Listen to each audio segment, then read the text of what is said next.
नमस्कार बंधुरा सुस्मिता रान्नाघरे सबाइके स्वागत।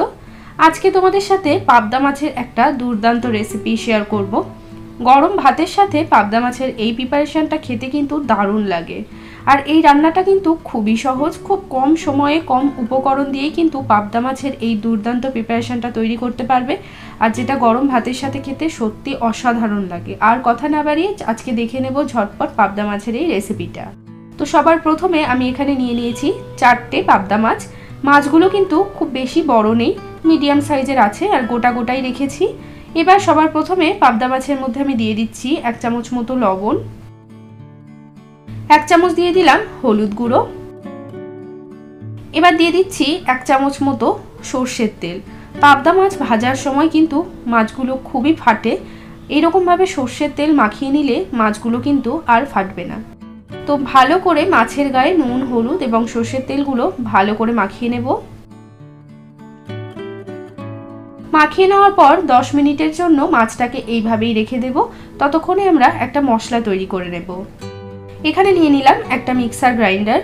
এর মধ্যে দিয়ে দিচ্ছি 1 চামচ মতো গোটা জিরে, দিয়ে দেব 1 চামচ কালো সরষে, এবার দিয়ে দিচ্ছি 1 চামচ পোস্ত और दिए देव 1 टीस्पून मतो लवण।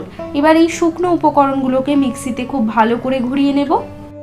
তো জল ছাড়া মশলাটাকে এরকম ভাবে বেটে নিতে হবে আর লবণ দিয়ে দিলে মশলাটা খুব ভালোভাবে কিন্তু গুঁড়ো হয়ে যায়।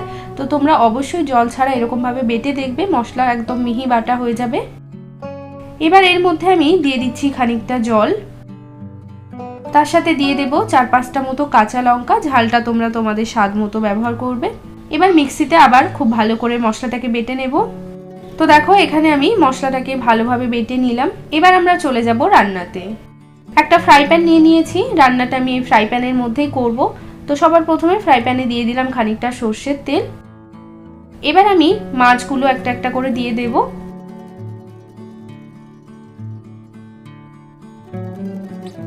মাছগুলো এক পাশে একটু ভালো করে ভাজা হয়ে গেলে তারপর মাছগুলোকে উল্টে দেব।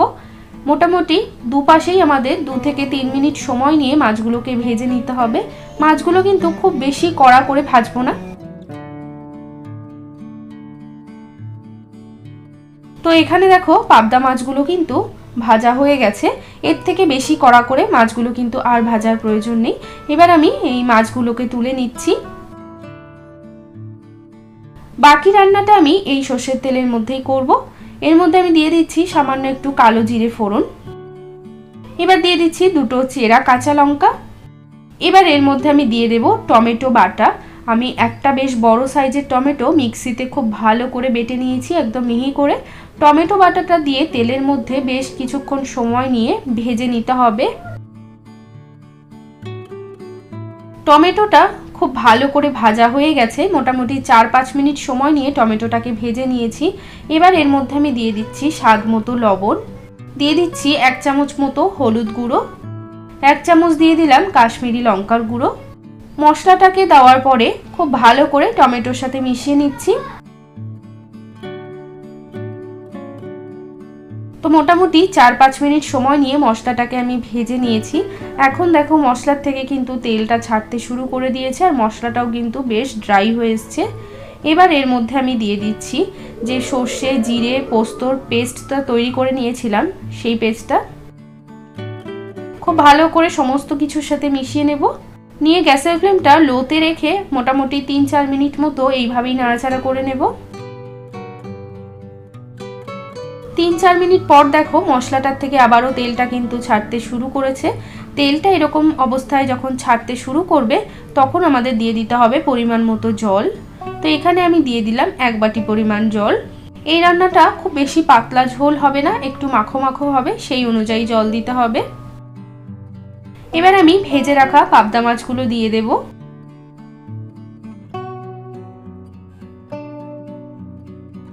মাছগুলো গ্রেভির মধ্যে একবার করে উল্টে পাল্টে দিয়ে এটাকে ঢাকা লাগিয়ে 6-7 মিনিটের জন্য মিডিয়াম টু লো আঁচে রেখে দেব। 6-7 মিনিট হয়ে গেছে, আমি ঢাকাটা সরিয়ে নিচ্ছি। তো এখানে আমাদের পাবদা মাছের প্রিপারেশনটা একদম রেডি হয়ে গেছে। তোমরা চাইলে এখানে একটু ধনেপাতা কুচিও দিয়ে দিতে পারো, কিন্তু এই মুহূর্তে আমার কাছে নেই, তাই জন্য আমি দিলাম না। সামান্য একটু সর্ষের তেল আমি ওপর থেকে এরকম ছড়িয়ে দেব। এবার গ্যাসটাকে অফ করে দিচ্ছি। তো তৈরি হয়ে গেল পাবদা মাছের এই প্রিপারেশনটা। খেতে অত্যন্ত সুস্বাদু হয়, গরম ভাতের সাথে দারুণ লাগে খেতে। আর দেখতেই পেলে খুব কম সময় এবং কম উপকরণেই কিন্তু রান্নাটা হয়ে গেল। অবশ্যই ট্রাই করে দেখবে, আশা করব তোমাদেরও ভালো লাগবে। রেসিপিটি ভালো লেগে থাকলে একটা লাইক করার অনুরোধ রইল। সবাই ভালো থাকবে, সুস্থ থাকবে। আবারও চলে আসবো অন্য রেসিপির সাথে। আজ এ পর্যন্তই, টাটা।